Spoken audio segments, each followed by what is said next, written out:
तो हमने first part discuss किया था पूरा अप टू क्वेश्चन नंबर 60। अब हम यहाँ से कंटिन्यू करते हैं क्वेश्चन नंबर 61 से। मतलब ये आपके इलेक्ट्रिकल पेपर पोस्ट कोड 849 का सेकेंड पार्ट है। ठीक है, स्टार्ट करते हैं फिर। ओके, तो क्वेश्चन नंबर 61 यहाँ पे आपसे पूछा क्या गया है कि which one of the following is used as a passive component in electronic circuit. तो एक थोड़ा सा आपको थोड़ी थ्योरी पोर्शन अगर बता दिया जाए तो याद रखिए, जब भी रजिस्टर, इंडक्टर और कैपेसिटर, जब भी इनकी वैल्यू पॉजिटिव है, kind of greater than zero, उस समय ये जो आपके एलिमेंट्स हैं, these elements are passive elements. These elements are passive elements. These elements are passive elements. और अदरवाइज अगर आर, एल और सी लेस देन जीरो, इन्हीं एलिमेंट्स को अपन हम क्या बोल सकते हैं, एक्टिव एलिमेंट। अदरवाइज अगर सिंपल से डेफिनेशन की बात करें तो एक्टिव एलिमेंट क्या होते हैं, एक्टिव एलिमेंट जो आउटसाइड वर्ल्ड को energy for a long period दे रहे होते हैं।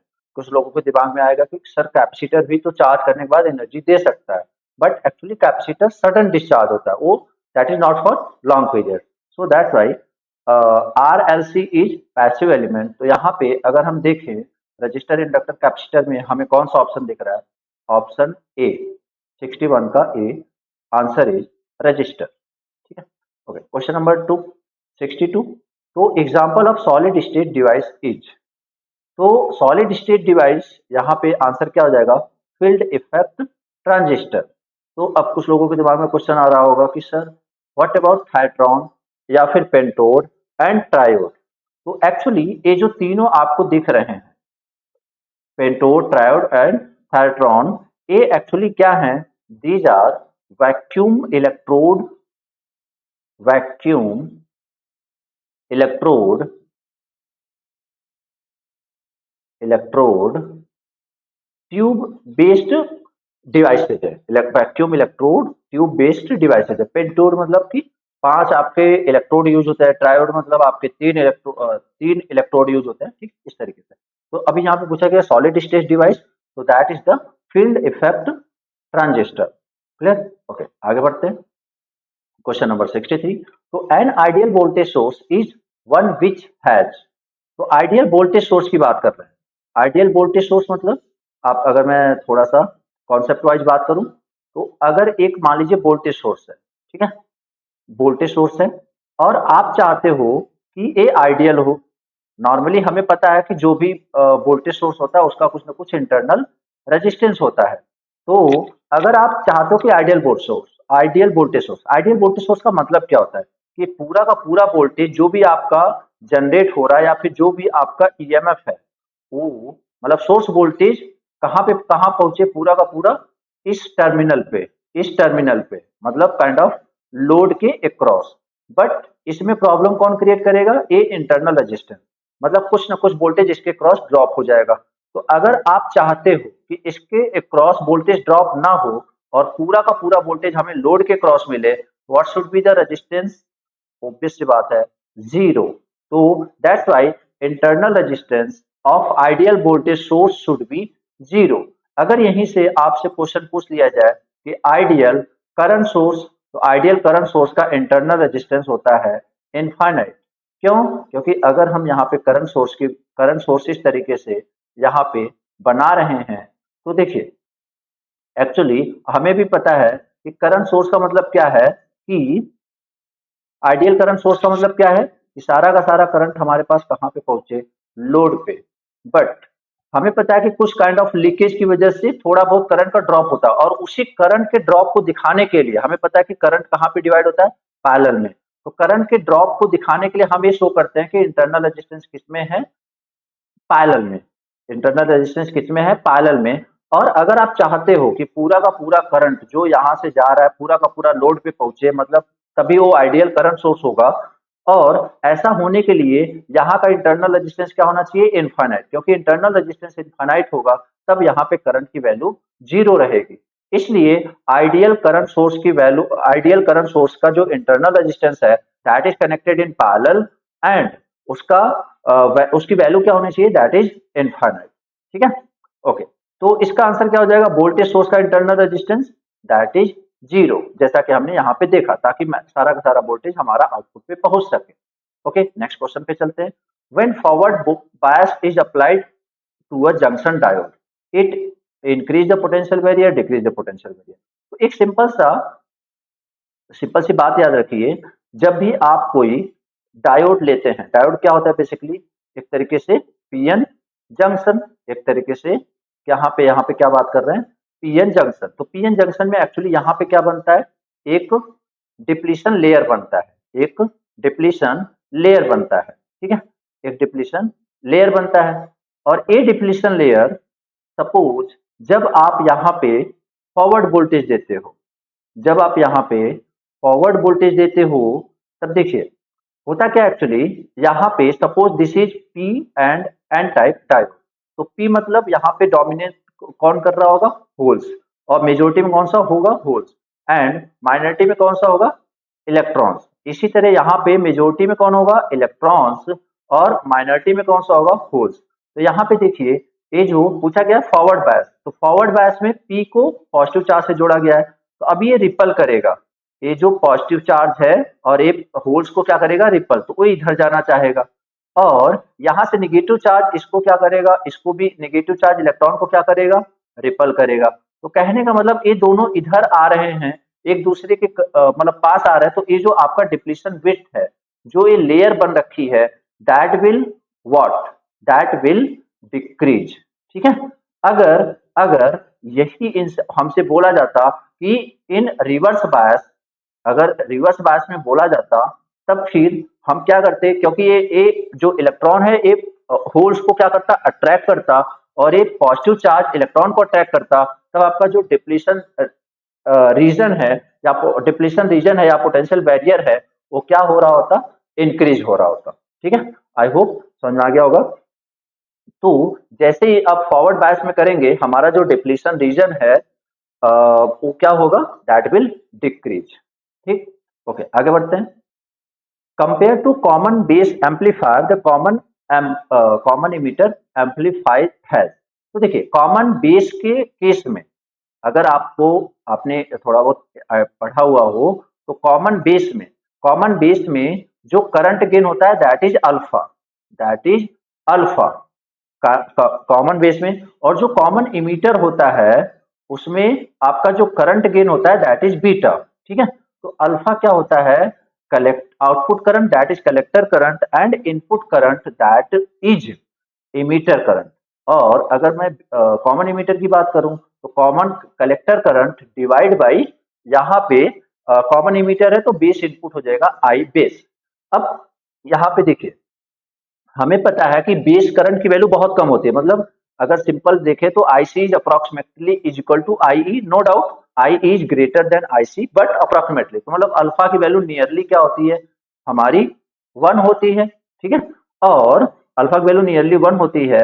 और अगर हम कॉमन इमीटर की बात करें, तो बीटा की वैल्यू देखा जाए तो common collector is much much greater than IB। तो इसकी जो वैल्यू होती है, एक प्रैक्टिकल वैल्यू 20 से लेके आपकी 200 तक आपको मिल जाती है। तो यहाँ से हमें क्या पता चल रहा है कि current gain in common base connection is alpha, current gain in common emitter case connection is beta.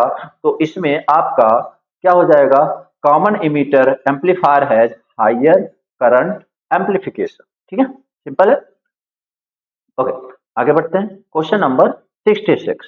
तो 66 में यहाँ पे आप क्या देखिए, क्या दिया गया, हमें बोला गया है कि वोल्टेज गेन। तो देखिए, कोई भी गेन है, बेसिकली होता क्या है, अगर वोल्टेज गेन की बात कर रहे हैं तो क्या होता है, voltage gain output voltage upon input voltage, output voltage upon input voltage. ठीक है, अगर करंट गेन होता है तो output current upon input current. तो वोल्टेज गेन यहाँ पे दिया गया है कितना, 100, और आउटपुट करंट, आउटपुट वोल्टेज दिया गया है 2 वोल्ट, और पूछा क्या गया है हमसे, इनपुट वोल्टेज मतलब VI। तो यहां से अगर हम देखें तो V इनपुट आपका क्या हो जाएगा, 2 वोल्ट डिवाइड बाई 100। बट यहाँ पे अगर देखो, अभी कोई ऑप्शन में है नहीं, अगर हम इसे मिली वोल्ट में कन्वर्ट करें तो मिली वोल्ट में कन्वर्ट करने के लिए क्या करेंगे, 1000 से मल्टीप्लाई, और यहाँ से आपका कितना आ जाएगा, 20 milli volt. So option should be B. Okay, I hope समझ में आ गया होगा। उसके बाद क्या है, question number 67, an amplifier pass band 450 kilo hertz to 460 kilo hertz will be named as. तो देखिए यहाँ पे kind of this is database question, this is database question. तो यहाँ पे आपका ये जो एम्पलीफायर है, सॉरी एम्पलीफायर पास बैंड, ये किसके लिए यूज होता है, this is for tuned voltage amplifier. तो 67 का आपका आंसर हो जाएगा सी। ओके, आगे बढ़ते हैं, क्वेश्चन नंबर 68। तो अगर आपने पढ़ा होगा पावर एम्पलीफायर, तो वहां पे गेन क्या होता है, a upon 1 plus a into beta. तो a is what, a is open loop gain and beta is feedback gain. जैसे कि अगर मैं बहुत ही शॉर्टकट में अगर आपको बताऊं, तो यहाँ पे क्या होता है, दैट इज ए, और जब हम इसी का कुछ पोर्शन ला के यहाँ पे फीडबैक गेन करते हैं, तो ए बेसिकली क्या हो जाता है, this is A and this is beta. और जब हम ओवरऑल ट्रांसफर फंक्शन निकालते हैं या फिर आउटपुट अपॉन इनपुट करते हैं, तो क्या आ जाता है, ओवरऑल गेन ए अपॉन ए प्लस बीटा। तो ए की वैल्यू कितनी दी गई है यहाँ पे, 100 divide by 1 plus 100 into beta की वैल्यू यहाँ पे कितनी है, 0.03। तो 100 डिवाइड बाई 4 और that will be 25। so answer will B 25। ठीक है, क्योंकि ए बहुत ही इंपॉर्टेंट है, a upon 1 plus B A beta. याद रखिए, जब जैसे अगर कोई चीज इंक्रीज होती है तो वो इंक्रीज होगी 1 प्लस ए बीटा से, अगर कोई रिड्यूस होता है तो that will be divide by 1 plus A beta. खैर आप ये जो सारी चीजें जब पढ़ते हैं तो आपको और अच्छे से आइडिया हो जाएगा, हम सारा वहां पे डिस्कस करते हैं। ठीक है, खैर आगे बढ़ते हैं। तो 69 की अगर हम बात करें, ठीक है, 69 में आपका क्या है, for generating 1 kilo hertz note the most suitable circuit is, the most suitable circuit will be brain, sorry brain बोल रहा हूँ, sorry Wien bridge oscillator for generating 1 kilo hertz note. इसका ऑप्शन हो जाएगा 69 का डी। ठीक है, okay, the purpose of synchronous sorry control in a CRO, in a CRO. तो इसका जो पर्पज होता है दैट इज द डिस्प्ले को लॉक करना, lock the display of signal. तो 70 का आंसर हो जाएगा आपका C. Okay, okay, next question 71। तो इसमें बोला गया क्या है कि binary equivalent of decimal number is. तो देखिए जब भी आप डेसिमल नंबर को जबकि पॉइंट के बाद दिया गया है, पॉइंट के बाद दिया गया, तो कैसे बदलते हैं, पॉइंट, देखिए मैं बता देता हूं, 0.0625। तो आपको जिसमें भी बदलना है उसी बेस से, जैसे बाइनरी में बदलना है तो बेस 2 से, ऑक्टल से बदलना होता है तो बेस 8 से, हेक्साडेसिमल में बदलना होता है तो 16 से। तो यहाँ पे बाइनरी में बदलना है तो बेस इज 2, और आपने यहाँ पे किया मल्टीप्लाई, तो कितना आ गया, 0.1250। अब इस नंबर को आप फिर से मल्टीप्लाई करोगे किससे, 2 से, तो ये कितना आ जाएगा, 0.2500। अगेन इसको हम मल्टीप्लाई करें 0.2500 इंटू 2, तो ये आपका कितना आंसर आ जाएगा, 0.500। फिर से अगर इसे मल्टीप्लाई, और ये हम कब तक करते जाएंगे, जब तक कि यहाँ पे सारे वैल्यू 0 नहीं हो जाती। ठीक है, 0.0 इंटू 2, यहाँ पे आंसर आ जाएगा 1.000। तो अब यहाँ पे एक चीज देखिए, जब हम यहाँ पे इसका डेसिमल इक्विवेलेंट लिखते हैं तो हमारा आंसर क्या हो जाएगा, ठीक है, यहाँ से 0001, क्योंकि ये पॉइंट के बाद है तो पॉइंट ऑलरेडी लगा हुआ है, तो 000 एंड 1। तो कोई ऑप्शन दिख रहा है इसमें से, हाँ, ऑप्शन डी। तो according to me answer should be D. ठीक है, ओके, 71 का आगे बढ़ते हैं।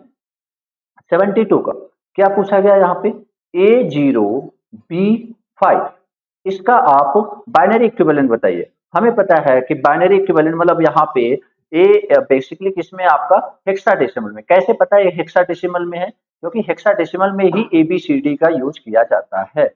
तो हेक्साडेसिमल, हेक्साडेसिमल में आप जानते होंगे ए क्या होता है 10, बी क्या होता है 11, सी क्या होता है 12, डी क्या होता है 13 एंड ई क्या होता है 14 एंड एफ क्या होता है दैट इज 15। ठीक है, ओके। तो यहाँ पे 10 को अगर हम बाइनरी इक्विवेलेंट में 4 बिट में लिखें तो क्या हो जाएगा, 10 को 1010, ठीक है। इसी तरीके से जीरो को तो हमें सिंपल सा पता है 0000।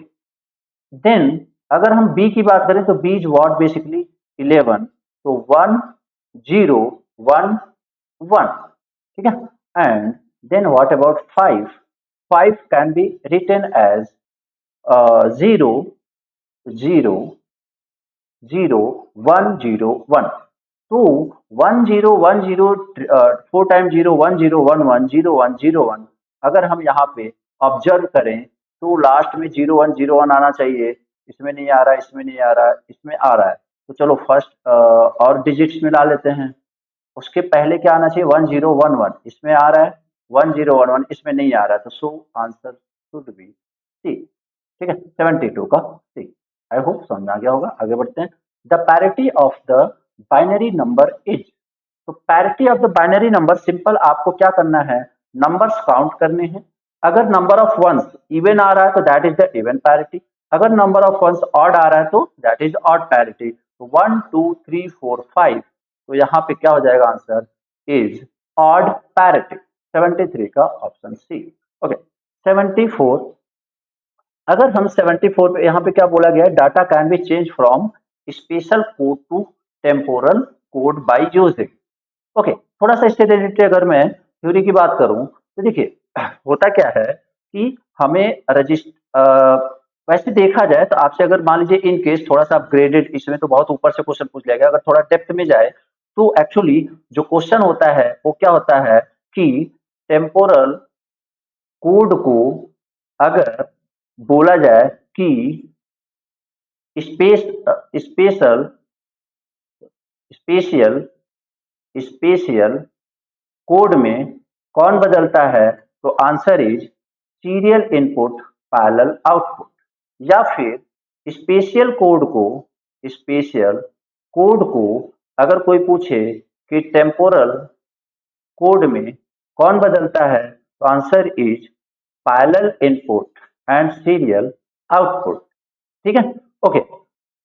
अब क्वेश्चन आप कहोगे सर इसमें तो ऐसा कोई ऑप्शन ही नहीं है। एक्चुअली ये जो दोनों हैं these are the types of register, these are the types of shift register. तो इसका मतलब ये बेसिकली ये दोनों को कंबाइन करके पूछ ले रहा है। तो यहाँ पे आपका आंसर क्या हो जाएगा ए।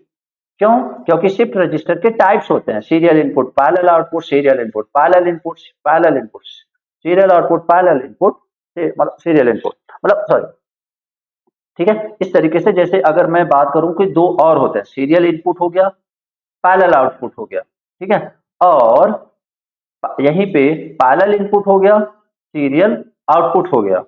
और देखिए अगर यहां से पैरेलल इनपुट कर रहे हो आप, पैरेलल इनपुट कर रहे हो तो सीरियल आउटपुट, और क्या हो सकता है पैरेलल इनपुट करके पैरेलल आउटपुट भी करा सकते हो आप। ठीक है, पैरेलल इनपुट करके पैरेलल आउटपुट करा सकते हो, या फिर सीरियल इनपुट और सीरियल आउटपुट। तो इस तरीके से हमारे 4 टाइप के शिफ्ट रजिस्टर बन जाते हैं। खैर यहाँ पे हम अपने ये चारों these are the 4 types of shift registers. ठीक है, ओके आगे बढ़ते हैं। तो 75 का 75 क्या है कि a monostable multivibrator can be made using, okay, logic gate, operational amplifier, 555 timer. Actually आप मोनोस्टेबल मल्टी वाइब्रेटर को आप चाहे लॉजिक गेट से बना सकते हो, आप ऑपरेशनल एम्पलीफायर से भी बना सकते हो। Actually monostable multi vibrator, simply multi vibrator is the non linear application of op amp. ठीक है, तो इसलिए आप वहां से इसे भी बना सकते हो, एंड 555 टाइमर से तो आप बना ही सकते हो। तो इसका आंसर क्या हो जाएगा ऑप्शन डी। ओके नेक्स्ट चलते हैं। 76, in a microprocessor based system the state is always in, तो आंसर क्या होता है इसका रैम, आंसर क्या हो जाएगा रैम। ठीक है, जो आपका स्टैक होता है वो हमेशा रैम में होता है। Okay, then question number 77, the number of flags in 8085। तो देखिए जो फ्लैग्स होता है वो एक्चुअली क्या होता है, sign, zero, parity, auxiliary carry and simple carry. तो आपको देख आप काउंट कर सकते हो कि कितने फ्लैग्स हैं। There are 5 flags. ठीक है, ओके, नेक्स्ट आगे बढ़ते हैं। 78, if for a 12-bit A by D converter in the range of input signal to 0 to 10 volt, the voltage corresponding to 1 LSB। ठीक है, वोल्टेज करस्पॉन्डिंग टू 1 LSB पूछे या फिर रिजोल्यूशन पूछे, तो रिजोल्यूशन का फॉर्मूला क्या होता है? रिजोल्यूशन का फॉर्मूला क्या होता है? Full scale voltage divide by n minus 1। Full scale voltage divide by 2 के पावर n माइनस 1। तो यहाँ पे आप देख सकते हो फुल स्केल वोल्टेज कितना है, 10 एंड 2 के पावर 12 माइनस 1। और जब आप इसे सॉल्व करोगे it will be I think approximately C. ठीक है, ये आपका उसी के आसपास आएगा, क्योंकि अगर मैं इसको 1 को नेग्लेक्ट भी कर दूं तो आपका हो जाएगा 2 के पावर 12। तो आप इसको सिंपली सॉल्व कर सकते हो, ये आएगा आपका C. The minimum number of pins required in an IC with 2 4 input kits. Actually देखिए ये थोड़ा सा कंफ्यूजिंग है। एक्चुअली होता है कि आइदर 14 होता है और 16 होता है, बट यहाँ पे पूछा है मिनिमम नंबर, तो आई थिंक हमें बी के हिसाब से जाना चाहिए। बाकी अब आंसर एसपीएसएससी वाले क्या वो हमें उसका आंसर की देखने के बाद पता चलेगा।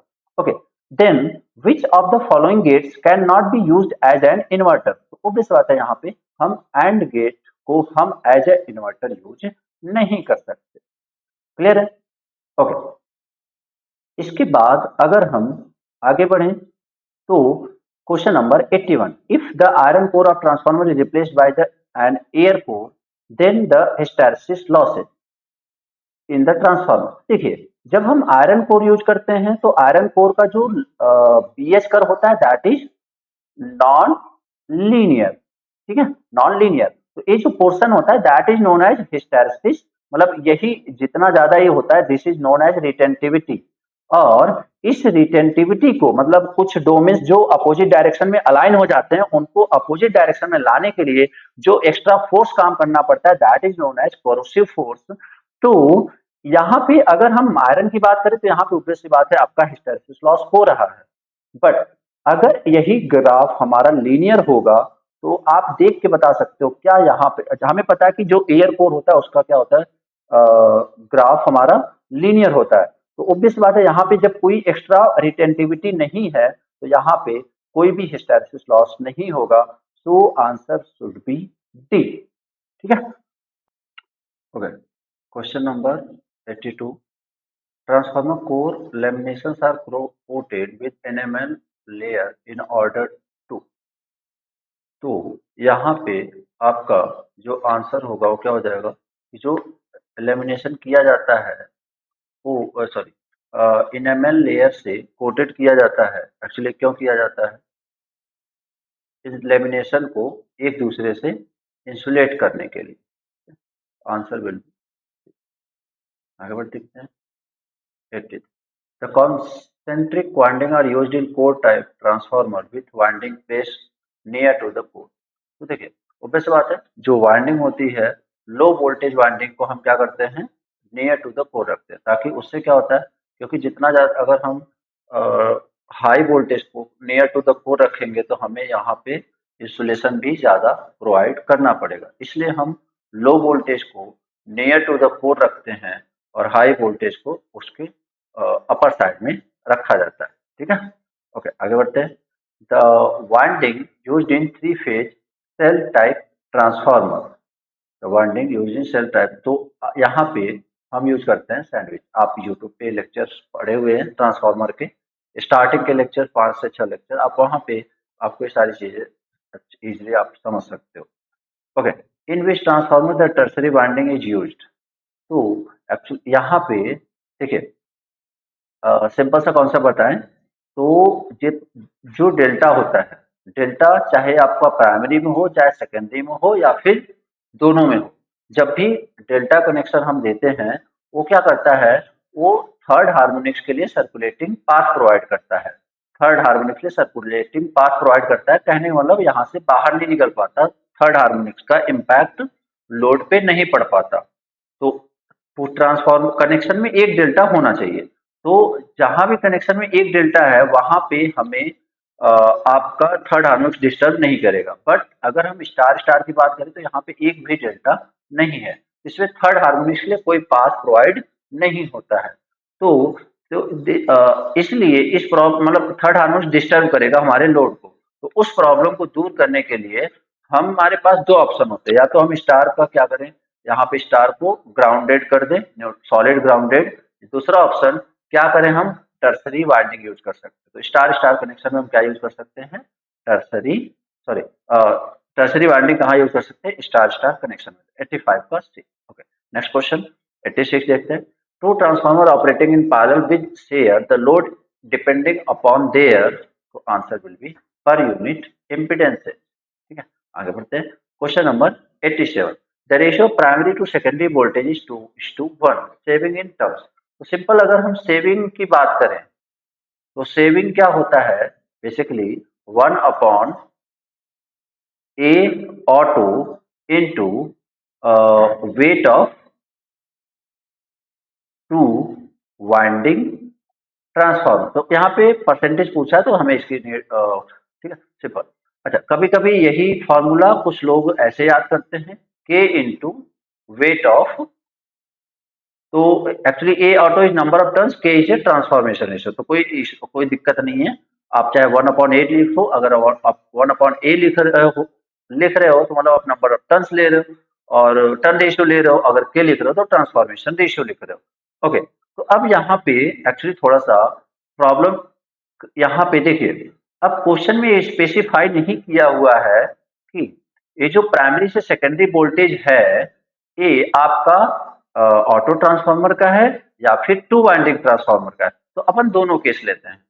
अगर ये ऑटो ट्रांसफार्मर का है और अगर ये टू वाइंडिंग ट्रांसफार्मर का है, या तो ऑटो ट्रांसफार्मर का होगा या तो टू वाइंडिंग ट्रांसफार्मर का होगा। अगर ये ऑटो ट्रांसफार्मर का है, अगर ए ऑटो की वैल्यू क्या हो जाएगी, ए ऑटो की वैल्यू हो जाएगी आपकी, यहाँ पे देखिए क्या हो जाएगा, 1/a ऑटो की वैल्यू दैट इज 2/1, या फिर सिंपली 1/2। तो इसको जब आप परसेंटेज में बदलोगे तो कितना आ जाएगा, दैट इज 50%। बट एक कब, जब हम ए समझेंगे 2:1 is the ratio of primary to secondary voltage of auto transformer. But अगर हम ऐसा कंसीडर करें टू वाइंडिंग ट्रांसफार्मर का है ये 2:1, तो हमें पहले क्या कैलकुलेट करना पड़ेगा, ए ऑटो, और ए ऑटो की value for this two winding transformer, so that maximum saving that will be what, 3/2। यहां से जब ए ऑटो की वैल्यू 3/2 हो जाएगी, तो यहां से जब अपन ए 1/a ऑटो करेंगे इंटू 100, तो यहां से क्या हो जाएगा, 2/3 इंटू 100, और आंसर आ जाएगा 66.7%। तो आई होप आपको कॉन्सेप्ट समझ में आ रहा होगा कि जब अगर हम इस ए ट्रांसफॉर्मेशन रेशियो को, अगर हम इसको कंसीडर कर रहे हैं ऑटो ट्रांसफार्मर का, तो आंसर हमारा क्या होने वाला है, 50%। अगर हम इस प्राइमरी और सेकेंडरी वोल्टेज का रेशियो कंसीडर कर रहे हैं टू वाइंडिंग ट्रांसफार्मर का, आंसर होने वाला है 66.7%। बट यहाँ पे इन्होंने ये चीज प्रॉपर एक्सप्लेन नहीं करी हुई है कि किसका है। तो बट अकॉर्डिंग टू मी, अगर इन्होंने ऐसा दिया हुआ है तो obvious सी बात है, कन्वर्जन की बात चल रही, तो मतलब टू वाइंडिंग का दिया है, और अगर टू वाइंडिंग का ट्रांसफॉर्मेशन का दिया हुआ है तो आंसर शुड बी बी, मतलब 66.7%। बट अगर ए वोल्टेज रेशियो ऑटो ट्रांसफार्मर का ले रहे हैं तो आंसर विल बी 50%। ठीक है, ओके, आगे बढ़ते हैं। अब एग्जामिनर के ऊपर डिपेंड करता है कि वो क्या कंसीडर करना चाहते हैं। ठीक है, according to me, depending on the question, आपके ये दो ऑप्शंस हो सकते हैं। ठीक है, आगे बढ़ते हैं। 88, अगर हम 88 की बात करें, क्या पूछा गया है, in a DC motor the windage loss is proportional to. तो विंडेज लॉस जो आपका होता है विंडेज मतलब सिंपली कि जो आपका जो मोटर है, जब वो रोटेट कर रहा होता है तो एयर उसका रेजिस्ट कर रहा होता है, तो that is called windage losses. ठीक है, तो windage loss is directly proportional to n square square of the speed, तो answer will be D. 89, what are the slot wedges in a DC machine made up of.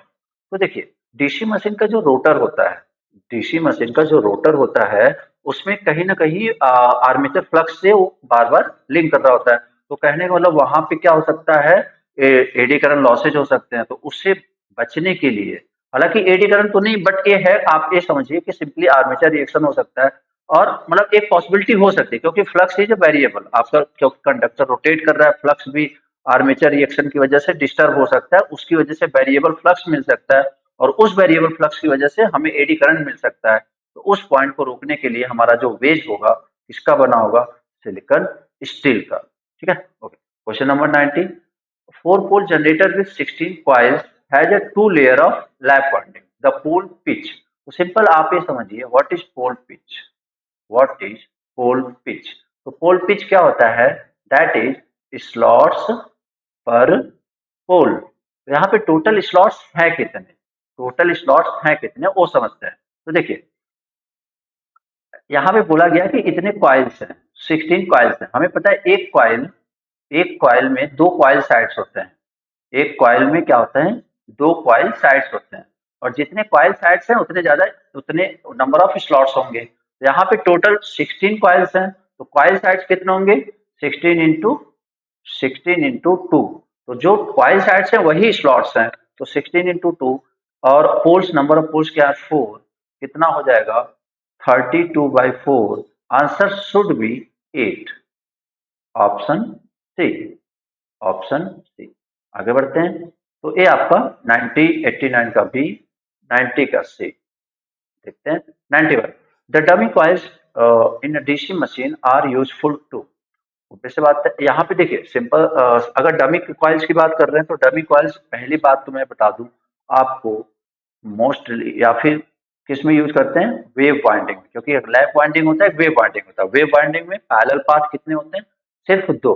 तो इसलिए हम dummy coils को कहाँ पे यूज करते हैं, basically maintain mechanical balance, क्योंकि सिर्फ दो पैरेलल पाथ हैं, तो अगर दो पैरेलल पाथ है तो हमारा मैकेनिकली रोटर इनबैलेंस हो सकता है, तो उसको बैलेंस बनाने के लिए dummy coils. What is meaning of dummy coils, मतलब उसको इलेक्ट्रिकल कनेक्शन ना दिया जाए, बस उस इस तरीके से रख दिया जाए ताकि आपका जो रोटर है एक बैलेंस वाइंडिंग की वजह से बैलेंस फील करे, ऐसा नहीं कि सिर्फ दो वाइंडिंग है तो उसकी वजह से अनबैलेंस्ड हो जाए।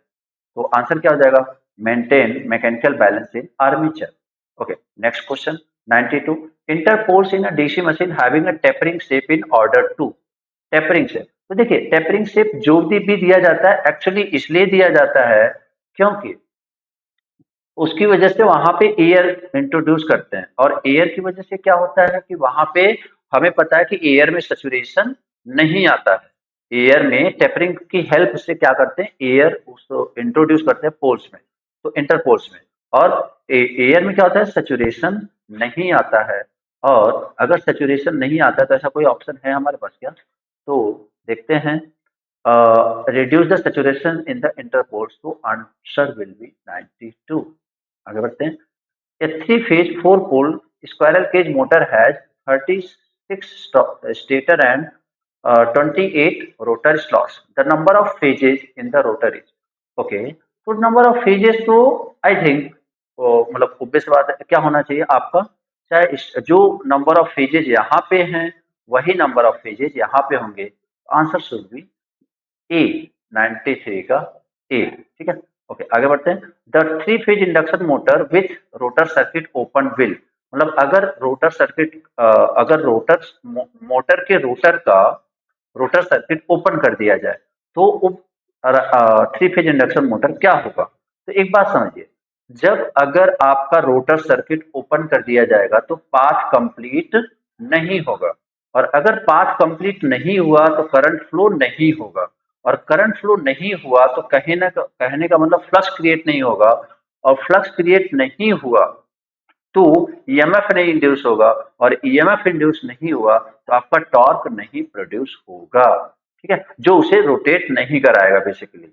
या फिर सिंपल लैंग्वेज में बात करें तो जो आपका स्लिप रिंग होता है उसमें जो रोटर होता है स्क्वायरल केज में, हम साइड में क्या देते हैं, एंड रिंग्स। और एंड रिंग्स सिर्फ और सिर्फ इसलिए देते हैं ताकि उस रोटर का पाथ कंप्लीट हो जाए। तो अगर हम रोटर का पाथ कंप्लीट नहीं कर पा रहे हैं तो मोटर रन नहीं करेगा। तो 94 का answer C. Okay, then 95, the slip of, slip पूछा है तो स्लिप की वैल्यू हमें पता होता है क्या होता है, NS minus NR divide by NS. तो एनएस की वैल्यू यहाँ पे देख सकते हैं, एनएस की वैल्यू कितनी आएगी, एनएस की वैल्यू क्या आ जाएगी 120, एफ की value 50 upon 120 F upon P. तो यहाँ पे पी कितना हो गया 1500। तो 1500 माइनस एनआर की स्पीड, एनआर कितनी है 1440 डिवाइड बाई 1500। तो आपका यहाँ पे कितना आ गया 60/1500। अगर हम परसेंटेज स्लिप की बात कर रहे हैं तो ये आपका कितना हो गया 4%। तो slip will be 4%, answer would be C. आगे बढ़ते हैं 96, which of the following is use to measure temperature inside a boiler. याद रखिएगा जब भी हाई टेम्परेचर को यूज करना होता है हम क्या यूज करते हैं, पायरोमीटर। तो answer will B optical pyrometer. 97, which of the following transducer is used for transmitting as well as receiving the acoustic energy in an ultrasonic flow meter। तो यहाँ पे आपका देखिए एलवीडीटी तो बेसिकली डिस्प्लेसमेंट मेजर करता है, RTD आपका क्या करता है, टेम्परेचर डिटेक्ट करता है, स्ट्रेन गॉज आपका इस मैकेनिकल को इलेक्ट्रिकल में कन्वर्ट करता है। तो इसका आंसर आप एलिमिनेशन से देख के सी कर सकते हैं। ठीक है, आगे देखते हैं 98, which of the following transducer is the most suitable for the measurement of linear displacement. अभी जस्ट इसके क्वेश्चन के पहले ही बात करी हमने। तो LVDT is the most suitable to instrument to measure linear displacement. Question number 99, which amplifier is used and an electronic multimeter. तो यहाँ पे याद रखिए जो इलेक्ट्रॉनिक मल्टीमीटर मतलब सिंपली बेसिक कैलकुलेशन। तो यहाँ पे क्या यूज होता है, डिफरेंशियल एम्पलीफायर। ठीक है, question number 100, inductance is measured by which of the following. तो देखिए इंडक्टेंस को मेजर करने के लिए अगर मैं सिंपल तुम्हारे अगर सारा बात करूं तो इंडक्टेंस मेजर करने के लिए क्या होता है, HOMAM, होमम। तो Hay's bridge, Owen's bridge, Maxwell bridge, Anderson bridge and Maxwell inductance capacitance bridge, Maxwell inductance and Maxwell inductance capacitance bridge. And अगर सी की बात करें कैपेसिटेंस किससे मेजर करते हैं, तो सिंपल मतलब ट्रिक की बात करें, जैसे कि इसका एल का होमम था, इसका होता है शिखर दाउन। शिखर दाउन मतलब सिंपली जैसे आप एक सियरिंग ब्रिज हो गया, शिखर दाउन से क्या बोल रहा हूं मैं, सियरिंग ब्रिज, SCHRING एंड डिशॉर्टेज ब्रिज, शिखर दाउन। काइंड ऑफ कैपेसिटर को मेजर करने के लिए सियरिंग एंड डिशॉर्टेज, एंड इंडक्टेंस को मेजर करने के लिए हेज आपका Owen's bridge, Owens and Maxwell inductance and then again Anderson, और यहाँ पे एंडरसन को 5 पॉइंट ब्रिज भी बोलते हैं, and Maxwell inductance capacitance bridge. और फ्रीक्वेंसी, फ्रीक्वेंसी को मेजर करने के लिए हम क्या यूज करते हैं, वेन्स ब्रिज। कैसे पता, क्योंकि ये फ्रीक्वेंसी क्या होता है 2πf, मतलब एक काइंड ऑफ ट्रिक की तरह। तो यहाँ पे फिलहाल हमसे किससे मतलब है, इंडक्टेंस। तो इंडक्टेंस हम यहाँ पे कौन बताएगा, मैक्सवेल, क्योंकि वेन किसके लिए है, फ्रीक्वेंसी मेजर करने के लिए। सियरिंग किसके लिए है, कैपेसिटर मेजर करने के लिए। जैसा कि मैंने बोला तुम्हें सियरिंग एंड डिशॉर्टेज, सियरिंग एंड डिशॉर्टेज से क्या मेजर करते हैं, कैपेसिटर। आगे बढ़ते हैं 101, which signal will become zero when the feedback signal reference signals are equal. तो ये होता है आपका एक्चुएटिंग सिग्नल। एक्चुअली यहाँ पे होता क्या है कि जब आपने कंट्रोल सिस्टम पढ़ा होगा, वहां से थोड़ा सा इसको रिलेट कर सकते हैं। यहाँ पे जो होता है उससे बोलते हैं रेफरेंस सिग्नल, यहाँ पे जो होता है उससे बोलते हैं फीडबैक सिग्नल, और यहाँ पे जो होता है एक्चुएटिंग सिग्नल। तो जब ये दोनों which signal will become zero and feed, जब ये दोनों इक्वल हो जाते हैं तो आपका एक्चुएटिंग सिग्नल क्या हो जाता है, जीरो। ठीक है, तो यहाँ पे आंसर विल बी ए, 101 का ए। आगे बढ़ते हैं a transistor amplifier with 85% efficiency is likely to be. तो एक छोटा सा छोटी सी बात याद रखना यहाँ से, जैसे देखिए आप इस तरीके से यहाँ पे यहाँ पे आप suppose this is A, this is B, and this is A B, and this is C, sorry A B, and this is D. तो देखिए जैसे जैसे हम ऊपर से नीचे आते हैं, जैसे जैसे हम ऊपर से नीचे आते हैं, डिस्टॉर्शन हमारी इंक्रीज होती है और इफिशियंसी भी हमारी क्या होती है, इंक्रीज होती है। तो अगर मैं बात करूं सबसे ज्यादा इफिशियंसी किसकी होती है, डी की होती है, बट ऑप्शन में नहीं है, तो सबसे ज्यादा इफिशियंसी किसकी होगी, इफिशियंसी नीचे जाने पे क्या हो रही है, इंक्रीज हो रही है। डिस्टॉर्शन नीचे जाने पे क्या हो रहा है, इंक्रीज हो रहा है, मतलब सबसे कम डिस्टॉर्शन किसमें है, ए में, सबसे ज्यादा डिस्टॉर्शन किसमें है, डी में। तो कहने का मतलब अगर बोला जाए कि ट्रांजिस्टर एम्पलीफायर विद 85% एफिशिएंसी, तो सबसे ज्यादा डी में था एफिशिएंसी, बट वो ऑप्शन में नहीं है, तो ऑप्शन विल बी सी। ठीक है, लीस्ट इफिशियंसी, तो क्लास ए पावर एम्पलीफायर। आगे देखते हैं, अच्छा ओ आगे पूछ भी लिया गया है, which class of amplifier has the lowest efficiency, तो ऑब्वियस सी बात है, यहाँ से क्या बोल सकते हैं, क्लास ए। अगर आपको एक छोटी सी चीज याद रहेगी कि ए बी सी और डी, तो आप इतना जान लीजिए जैसे आप नीचे की तरफ आते हो, efficiency will increase and distortion, distortion क्या हो जाता है आपका, दैट इज ऑल्सो इंक्रीज। ठीक है, बट ये निगेटिव है, मतलब एक काइंड ऑफ डिस्टॉर्शन का बढ़ना हमारे लिए सही नहीं है, बट एफिशिएंसी इज ओके। ठीक है, ओके। तो 102 का सी, 103 का A, the distortion factor is nearly, ये थोड़ा सा डाउटफुल क्वेश्चन है, जो मुझे लगा थोड़ा सा एक्चुअली, एक से दो, 1% या 2% ही होता है, बट कभी कभी जब प्रैक्टिकल केस में आते हैं तो मुझे इन दोनों ऑप्शंस में डाउट्स हैं। बाकी देखते हैं कि एचपी किस किस ऑप्शन को सही मानता है, एचपीएसएससी वाले किस ऑप्शन को सही मानते हैं, ठीक, ऑप्शन ए या ऑप्शन सी। ठीक है, इसमें दोनों में थोड़ा सा डाउट है, बट अकॉर्डिंग टू मी आपका आंसर होना चाहिए सी। बाकी देखते हैं वो लोग क्या बोलते हैं। ठीक है, 105, ट्रैक टीजर, ट्रैक क्या होता है, तो ट्रैक, ट्रैक का अगर डायग्राम बना दे आपके सामने, तो ट्रैक कुछ ऐसा होता है, ट्रैक कुछ ऐसा होता है। तो ट्रैक में एक आपका एनोड हो गया, एक कैथोड हो गया, और यहाँ पे बेसिकली एक हो गया आपका गेट, जिसके थ्रू आप कंट्रोल कर रहे हो। तो बेसिकली हाउ मेनी टर्मिनल्स, तो थ्री टर्मिनल। अब देखो three terminal unidirectional, three terminal by directional, तो आपका करंट इधर से इधर भी फ्लो हो सकता है, इधर से इधर भी फ्लो हो सकता है। तो इसका मतलब three terminal by directional switch. This is question number 105। Again, question number 106. UJT when used for triggering an SCR has waveform. तो यहाँ पे देखें, तो देखो ये तो आपने कई बार पढ़ा होगा कि जो यूजीटी होता है कौन सा वेवफॉर्म प्रोड्यूस करता है, that is saw tooth waveform. ठीक है, हाउ मेनी एक्चुअली डायोड की बात कर रहे हैं यहाँ पे, या फिर आप थायरिस्टर बोल सकते हैं कि हाउ मेनी cyclo diode या cyclo converter thyristor are used to construct the three phase cyclo converter। तो यहाँ पे आंसर क्या हो जाएगा, डी। ठीक है, 108, विच of the finally decimal equivalent of the triple one, तो 1 1 1 1 1 3 4 5 6 7, तो 2 के पावर 0, 2 के पावर 1, 2 के पावर 1, 2 के पावर 2, 2 के पावर 3, 2 के पावर 4, 2 के पावर 5 एंड 2 के पावर 6। तो अगर हम इसको यहाँ पे करें, तो 1 + 2 + 8 + 16 + 32 + 64।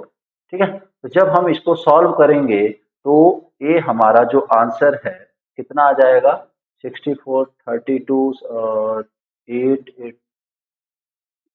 तो आपका 7 8 15 6, okay 127। So answer will be 127। Okay, आगे बढ़ते हैं। 109, which of the following changes analog voltage to binary data, analog voltage to binary data. तो सिंपल आप ये देखिए, ये बोलना चाह रहा है जैसे एनालॉग टू डिजिटल, क्योंकि बाइनरी क्या होता है, that is the digital data. तो एनालॉग टू डिजिटल कन्वर्टर वो तो डायरेक्ट उन्होंने ऑप्शन में दे रखा है, तो ऑप्शन ए, क्योंकि binary is a digital data. How many flip flops are needed for a 4 bit counter, तो एक बिट काउंटर के लिए एक फ्लिप फ्लॉप चाहिए। तो कहने का मतलब अगर 4 बिट की बात हो रही है तो we need 4 bit. 4 bit answer will be C. The which is ultraviolet light erasable and electrical programmable. तो ये हमने वैसे क्लास में डिस्कस किया हुआ है, तो ये सारी चीजें आपको वहाँ पे लेक्चर जब फुल कोर्स पढ़ाया जाता है तो वहाँ पे ये सारी चीजें आपको डिटेल में बताई जाती हैं कि ईपी रोम क्या होता है, ईसीएल क्या होता है, ECL is the fastest one. इस तरीके से सारी चीजें हर एक इंडिविजुअल की प्रॉपर्टी बताई जाती है। खैर, तो यहाँ पे 11 का आपका क्या हो जाएगा आंसर, डी, ईपी रोम। आगे बढ़ते हैं। फ्लैग बिट्स इन अर्थमेटिक यूनिट्स प्रोवाइड। तो एक्चुअली ये जो फ्लैग बिट्स होते हैं वो क्या करते हैं, स्टेटस के बारे में इंफॉर्मेशन देते हैं। तो 112 का आपका हो जाएगा answer A. What is the percentage resolution of 12 bit BC. देखिए यहाँ पे अभी हमने कुछ देर पहले रिजोल्यूशन निकाला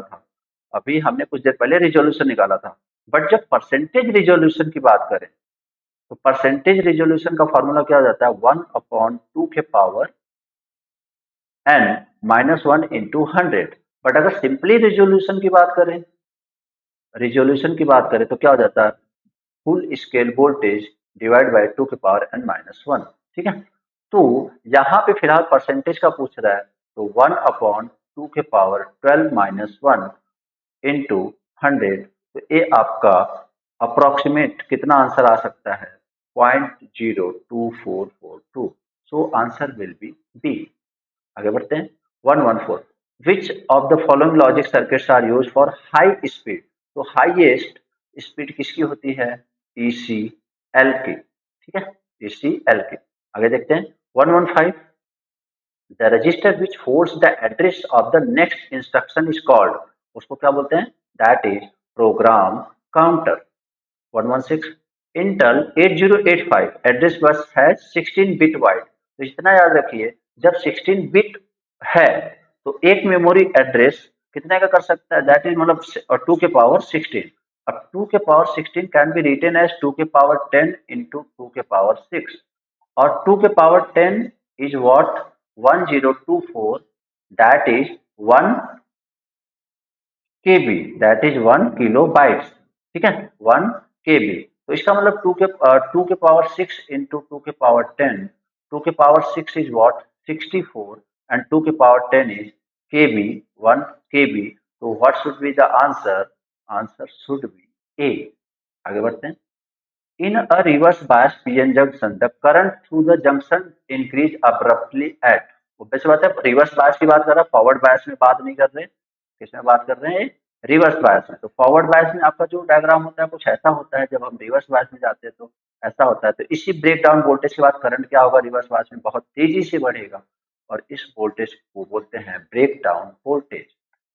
for signal diode the peak inverse voltage rating usually in the range of. तो याद रखिए मिनिमम पीक इनवर्स वोल्टेज कितना होता है किसी भी सिग्नल डायोड के लिए, that is 30 volt. Power diode के लिए ये वोल्टेज बहुत ज्यादा होता है। What is peak inverse voltage, तो पीक इनवर्स वोल्टेज वो वोल्टेज है जो कोई डायोड रिवर्स बायस में मैक्सिमम उसकी मतलब मैक्सिमम वोल्टेज झेल सकता है इन रिवर्स बायस। ठीक है, मैक्सिमम वोल्टेज जो झेल सकता है इन रिवर्स बायस, तो दैट इज 30 वोल्ट।